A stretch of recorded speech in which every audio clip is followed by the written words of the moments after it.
नमस्कार मित्रों, सरकारी मनोरंजन के सरकारी सामान्य ज्ञान चलचित्र में आपका स्वागत है। तो आज का हमारा विषय वस्तु है भारत छोड़ो आंदोलन। 5 अगस्त 1942 को मुंबई में कांग्रेस कार्यकारिणी की बैठक हुई और इसमें भारत छोड़ो प्रस्ताव को पास कर दिया गया। अखिल भारतीय कांग्रेस समिति ने इस प्रस्ताव को 8 अगस्त को स्वीकार किया तथा गांधी जी ने करो या मरो का नारा दिया और उन्हें गिरफ्तार कर लिया गया। 9 अगस्त को सरकार ने अध्यादेश जारी करके कांग्रेस को गैर कानूनी संगठन घोषित कर दिया। 9 अगस्त 1942 को राजेंद्र प्रसाद, श्री कृष्ण सिंह, मथुरा बाबू, अनुग्रह बाबू इत्यादि बिहार के नेता को गिरफ्तार कर लिए गए, जबकि श्री बलदेव सहाय ने सरकारी नीति के विरोध में महाधिवक्ता के पद से इस्तीफा दे दिया। सीताराम केसरी, श्री कृष्ण सिंह, श्रीमती भागवती देवी आदि नेताओं ने आंदोलन को संगठित करने में अहम भूमिका निभाई। 11 अगस्त 1942 को विद्यार्थियों के एक जुलूस ने पटना के सचिवालय भवन के पूर्वी गेट पर राष्ट्रीय ध्वज फहरा दिया। छात्रों के इस कार्रवाई पर पटना के तत्कालीन जिलाधिकारी WG आर्चर के आदेश पर पुलिस ने निहत्थे छात्रों पर अंधाधुंध गोलियां चला दी। इस गोलीकांड में 7 छात्र उमाकांत प्रसाद सिन्हा, रामानंद सिंह, सतीश प्रसाद झा, देवीपत चौधरी, राजेंद्र सिंह, राम गोविंद सिंह और जगपति कुमार शहीद हो गए तथा अनेक छात्र घायल हो गए। स्वतंत्रता प्राप्ति के बाद इस स्थान पर शहीद स्मारक का निर्माण किया गया।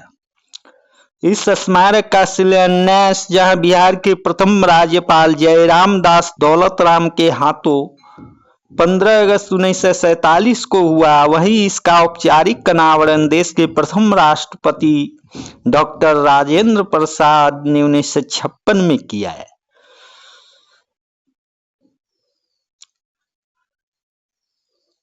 पटना सचिवालय गोलीकांड जो 11 अगस्त 1942 को हुआ था, इसके शहीद इस प्रकार से और वे किस स्थल के हैं इनको हम लोग देखते हैं।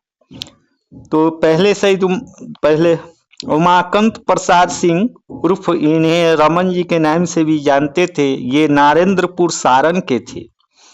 रामानंद सिंह शहादत नगर जो अभी धनरुआ है पटना के थे।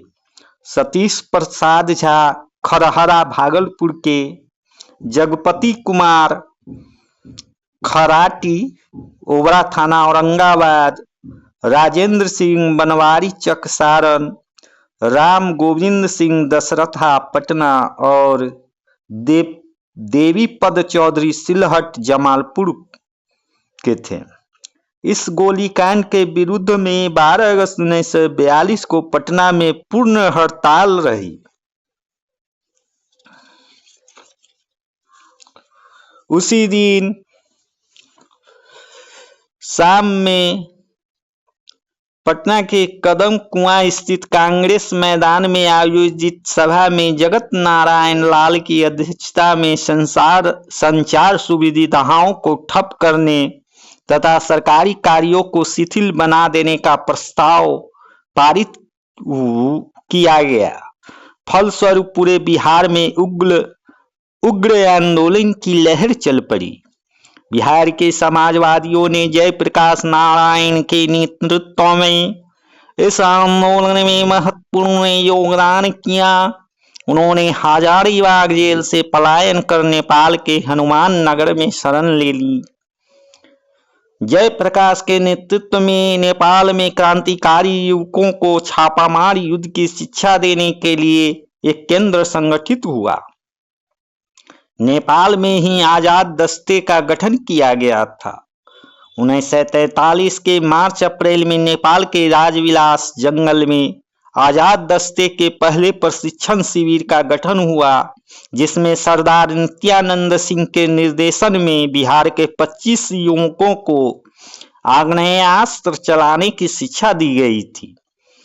आजाद दस्ते के कार्यक्रम में जयप्रकाश के साथ भाग लेने वाले प्रमुख समाजवादी लोग थे अरुण आसफ अली, राम मनोहर लोहिया, योगेंद्र शुक्ल, अच्युत पटवर्धन, रामनंदन मिश्र, सीताराम सिंह, सूरज नारायण सिंह और गंगा शरण सिंह इत्यादि। 1943 के अंत तक यह आजाद दस्ता सक्रिय रहा, परंतु नेपाल सरकार द्वारा राम मनोहर लोहिया आदि क्रांतिकारियों को गिरफ्तार कर लिए जाने के कारण यह शिथिल पड़ गया। जयप्रकाश नारायण ने इस काल में भूमिगत गतिविधियों में सक्रिय रहे तथा उन्होंने सुभाष चंद्र बोस की आजाद हिंद सरकार से भी संपर्क करने का प्रयास किया था, हालांकि यह संभव नहीं हो पाया। 1942 के आंदोलन के क्रम में हिंसा और पुलिस दमन के असंख्य उदाहरण सामने आए। सिवान थाने पर राष्ट्रीय झंडा लहराने की कोशिश में फुलेना प्रसाद श्रीवास्तव को पुलिस ने गोली मार दी। सारण में जगन्नाथ चौधरी ने पुलिस थाने को जला डाला। चंपारण में एक पृथक सरकार बना ली गई। दरभंगा में कुलानंद वैदिक और सिंहवाड़ा में कर्पूरी ठाकुर ने संचार व्यवस्था को ठप कर दिया।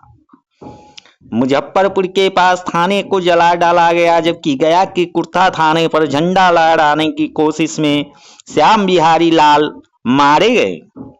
कटिहार थाने पर झंडा लगाने की कोशिश में ध्रुव कुमार को पुलिस ने गोली दाग दी। डुमराव में ऐसे ही प्रयास के फलस्वरूप कपिल मुनि को पुलिस ने गोली मार दी थी। छोटा नागपुर क्षेत्र के आदिवासियों ने और विशेषकर ताना भगत आंदोलनकारियों ने भी अपने क्षेत्र में ब्रिटिश सत्ता को चुनौती दी थी। पलामू, हजारीबाग, मुजफ्फरपुर, हाजीपुर, सीतामढ़ी और दरभंगा के क्षेत्रों में कई स्थानों पर क्रांतिकारी सरकारें संगठित कर ली गई। गांवों में पंचायतों में रक्षा दलों की स्थापना की जाने लगी और राष्ट्रवादियों ने वस्तुतः समानांतर सरकार की स्थापना कर ली। भारत छोड़ो आंदोलन में बिहार में 15,000 से अधिक व्यक्ति बंदी बनाए गए थे। 8783 को सजा हुई, 134 व्यक्ति मारे गए और 362 घायल हुए थे, जिसने अंततः सरकार को अपना रुख बदलने पर बाध्य कर दिया था। 1945 में राजनीतिक प्रक्रिया बहाल हुई और युद्ध की समाप्ति के बाद पुनः चुनाव हुए। अब हम लोग देखेंगे स्वतंत्रता प्राप्ति। द्वितीय विश्व युद्ध की समाप्ति के उपरांत 1945 में इंग्लैंड में चुनाव हुए और मजदूर दल सत्ता में आया। प्रधानमंत्री क्लीमेंट एटली ने भारत में सत्ता हस्तांतरण का प्रस्ताव रखा। 24 मार्च 1946 को ब्रिटिश मंत्रिमंडल के 3 सदस्य पैथिक, लॉरेंस, स्टैफर्ड क्रिप्स और एवी अलेक्जेंडर से युक्त कैबिनेट मिशन भारत आया। इस मिशन के द्वारा संवैधानिक गतिरोध को दूर करने के उपाय सुझाए गए, लेकिन इन प्रस्तावों को सामान्य स्वीकृति नहीं मिल सकी। देश भर में चुनाव हुए, किंतु कांग्रेस और मुस्लिम लीग में गतिरोध बने रहने के कारण सरकार निर्माण में आरंभ में बाधा पहुंची, परंतु अंततः 2 दिसंबर 1946 को कांग्रेस द्वारा सरकार का गठन हुआ और इस सरकार में बिहार के डॉक्टर राजेंद्र प्रसाद और जगजीवन राम शामिल हुए। 9 दिसंबर 1946 को स्वतंत्र भारत का संविधान बनाने के लिए संविधान सभा का सत्र डॉक्टर सच्चिदानंद सिन्हा, जो अस्थायी अध्यक्ष थे, की अध्यक्षता में आरंभ हुआ। बाद में डॉक्टर राजेंद्र प्रसाद संविधान निर्मात्री सभा के पूर्वकालीन अध्यक्ष बने। कांग्रेस और मुस्लिम लीग में देश के विभाजन के प्रश्न पर समझौता हो जाने के बाद 15 अगस्त 1947 को भारत स्वतंत्र हो गया। 26 जनवरी 1950 को भारतीय संविधान लागू होने के साथ ही बिहार भारतीय संघ का एक राज्य में परिवर्तित हो गया। तो इस प्रकार से स्वतंत्रता प्राप्त की गई।